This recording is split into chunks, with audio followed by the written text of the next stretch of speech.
This is M&R News, the latest, leakiest, and laziest LEGO news show on YouTube.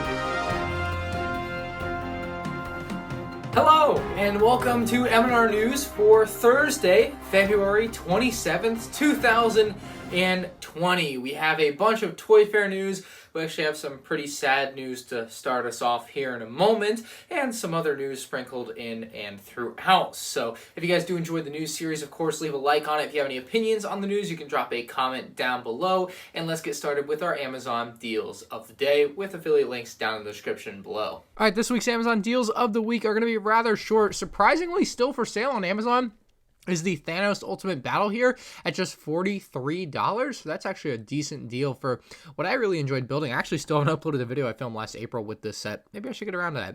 We also have the Excelsior for $115. The awesome Bro Fist from PewDiePie. I mean, the generic fist-shaped spaceship. And finally, we have the UFO or the Fairground Carousel, which is one that I really liked from last summer. Not one that I've purchased quite yet, but 600 pieces for $40 isn't too bad at all. It's a 3-in-1 model, of course, being creator. Of course, if you also plan on buying the Mandalorian's Razor Crest or the Mandalorian Brickheads, I'll have the links for those as well down there. They're pre-orders, but you can still use my affiliate link for those as well. It would be much appreciated if you're going to pre-order them from Amazon. Anyway, back to the news. So our sad news of the day is that the designer of the minifigure passed away. Obviously, he didn't design every minifigure, but he came up with the design of what is the minifigure, right? I'll put his name on screen because I fear just absolutely butchering that, but he was 78, so he probably just kind of died of old age or something that would be related to that. But it's really sad that we have lost this guy who really has, you know, despite many of us maybe not even knowing who he was prior to this unfortunate event, affected us in such a significant way and affected a brand that I think we can all say that we all love. We have official images out of New York Toy Fair of the LEGO Marvel Spider-Man Venomosaurus Ambush, set number 76151, will be coming in at $80 when it's released on June 1st, with only 640 pieces, but that's about on par for a set like this. It comes with a giant T-Rex style build, as well as a four-wheeler for your Spider-Man. I really like this box art as well. It feels like there's a nice outline of spider webs around the entire thing. I don't know if this is a set I'll be picking up. I find the T-Rex to be, well, an interesting build. It's very similar to like the T-Rex mech that we got from Jurassic World last year, bar the color change, so it's probably not one that I'm interested in, but again, $80 releasing on June 1st looks good enough, I suppose. We also had the Series 20 CMFs revealed. Finally, we know what's going to be in this, and unfortunately or fortunately, depending on your opinion and position on this, and you can vote on the poll up on the screen right now whether or not you would have preferred this, but there is no Mr. Gold, Mrs. Gold, Mr. Silver, whatever it may be. It just doesn't exist in this series. There's no Chase minifigure at all, in fact, which is surprising because for both Series 18 and Harry Potter, they had Chase minifigures, but this one does not. And I think they did want to avoid what would be an absolute disaster like when they had Mr. Gold. It would be even worse now that it's been so many years since that, and the internet has changed a lot, and the whole LEGO landscape has changed a lot. And considering the price of the Mr. Gold, I think LEGO knew it would be an absolute frenzy for these minifigures if there was another minifigure like that. These will be available, weirdly, starting on April 19th as opposed to the expected May 1st release date, so just kind of an interesting thing there. The minifigures are the 10th anniversary Brick Suit Guy, a Guitar Rocker, Sleepy Girl, Drone Pilot, Red Ranger, Karate Kid, Track and Field Athlete, Female Driver, Pirate Girl, Rocket Boy, a Llama Costume Girl, a Viking, Pinata Boy, Hip Hop Girl, Pea Costume Girl, and a Knight. So a pretty decent selection of minifigures. I don't know if any of these are particularly popping out at any of you guys. I think the drone is kind of an interesting build. Maybe the pea pod is interesting, but I don't find a pea pod to be a really cool build. I like the rocket guy. I think that's nice with the little NASA rocket. But other than that, this just feels like another series of minifigures, like a normal series within the numbered series. Like this could have been any other number of series and it wouldn't be any more special than it is now, because for Series 20 I kind of expected something and nothing happen. We'll take a break from some of the Toy Fair news here to talk about the store calendar for March 2020. We have a couple of good promos actually for the beginning of the month, starting with the free exclusive Lego train set for the 40th anniversary of Lego trains or something, and that's going to be free with purchases over $100 while supplies last or until March 15th. There's also a free Lego mini dots frame, which is pretty cool with purchases over $35 from any theme as well. Free customizable Easter egg with purchases over $50 or more. So I guess that will be an interesting one for people that like to build their own kind of stuff. But I think the best promo of the three there is definitely got to be the train set there. But dots, of course, coming out March 1st. If you guys didn't know already, it should be out very, very soon if it's not already at your local stores. I'm not sure if it's going to be a Lego store exclusive or if you're able to find that in Walmart and Target, but I would assume you'd be able to find it in Walmart and Target, but who knows. Anyway, the Razor Crest got revealed last week, and I've done videos on this, so I won't talk about it too much. I'll just give you the general info. You get 1,023 pieces. It's going to retail for $130. It's an Amazon exclusive, meaning you can buy it from Amazon using my affiliate link down in the description below, or you could also buy it from Lego Shop at Home or Lego stores when it does get released on September 1st. Minifigures within are the Mandalorian, Baby Yoda, Grief Karga, and a Scout Trooper. Decent figure selection. I have some gripes with it, but good enough. It will pass for now. There was another Mandalorian set revealed as well from Toy Fair, the Mandalorian and the Child brickheads. This is a $20 brickhead set and will be released on August 1st as opposed to the September 1st of the larger Razor Crest set. So both these Mandalorian sets will go a long way, I think, in the minds of fans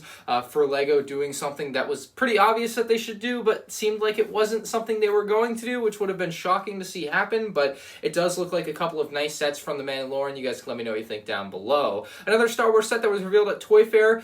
Unfortunately, it's the only other one. There were no other April sets revealed yet. I'll keep you guys up to date as soon as I find out more, but right now this is all we have, is the D-0 Buildable Character. We've seen these buildable characters before, obviously. I've been talking about this guy for months, and we finally have an official image of it. It's going to cost $70, like I've said before, 519 parts, also not new info, and it will include a little D-0 figure there. So it'll be tied for the cheapest way to get the D-0 figure with the Resistance Y-Wing, which I guess is nice for some people if you didn't like the Y-Wing, but I think the Y-Wing is a better value than this, to be honest. It's got prints on the cone for his head, and his head can swivel and move and bob around, which is nice, I guess. Most people are complaining that the wheel seems a little bit small, and I think I can get behind that. Once I saw that, I couldn't unsee it, and I'm sorry to you who I've now said it to, but it does come with a nice little bit of scenery for him to stand on, and that's it. That's all there is going for this set. Nice enough, I guess. Lego also revealed 5 of the new Minions 2020 sets, and I'll be honest, and you're gonna hate me for saying this,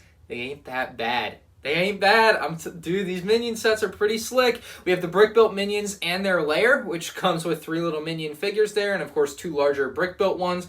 Those brick-built ones can open up, and they have interior play functions and display areas, which is pretty dang neat. And for $50, that seems like a pretty dang good deal. We have the Minions in Gru's Lab. This is going to be a 4+ set at $20. We have the Minion Pilot in Training, which I believe is another 4+ set, coming in at $30 there. We have Minions Kung Fu Battle for $40, and this one I really like for the aesthetic that is kind of like the Chinese New Year sets. I thought that was a really interesting thing for them to do for a Lego set there. And of course the Minions Unstoppable Bike Chase, because what Lego IP doesn't have a motorcycle for $20 there? So it's a smaller motorcycle than most of the oversized superheroes motorcycles, but a motorcycle nonetheless. For 2020, Lego won 3 beautiful Toy Fair awards. They won the Construction Toy of the Year for Lego City Space Deep Space Rocket and Launch Control. I bought that set and never built it, so I can't quite speak to that, but it was enough to sell me on it, I guess, that it looked nice enough, so I'm sure it's actually pretty good.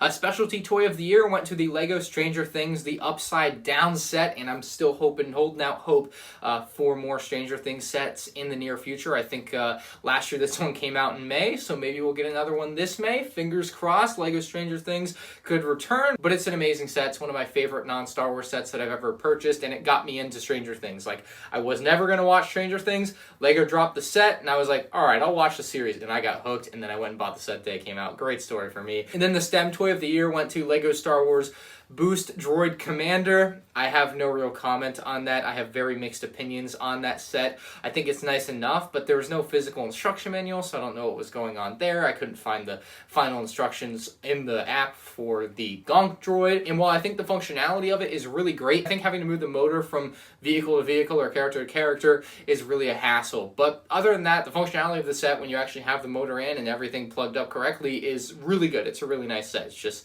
there are some things that annoy me about it, I suppose. We had an interesting LEGO idea set hitting 10,000 supporters, and I usually have not been covering these lately, but I thought this one was cool enough. The Retro Bowling Alley hit 10,000 supporters, and I think this one's got a real shot to be a set. LEGO's never really done any bowling alley type sets, but this one looks like it may make the cut. This would be a very interesting type of creator modular style set, but obviously as a modular, you want it to be like a tall skyscraper type building.